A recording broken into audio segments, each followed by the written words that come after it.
Samantala, Kabrigada Disaster Resilient Region, ipinanawagan ni Pangulong Marcos sa Asia-Pacific Ministerial Conference.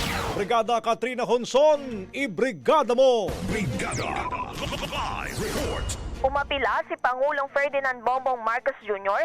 sa pagbabalangkas ng isang matibay na international legal framework na magsisilbing gabay para sa disaster response measures. Sa kanyang talumpati sa pagbubukas ng 2024 Asia-Pacific Ministerial Conference on Disaster Risk Reduction, idiniin ni Marcos ang kahalagahan ng pagkakaroon ng disaster resilient na rehiyon. Ayon kay Marcos, dapat ay sikapin ng lahat ang pagkakaroon ng mas ligtas, adaptive at inclusive na mga bansa para sa lahat. Handa rin umano ang Pilipinas na mangunguna sa inisyatibong bumuo ng isang legal instrument para sa proteksyon ng mga tao sa panahon ng sakuna.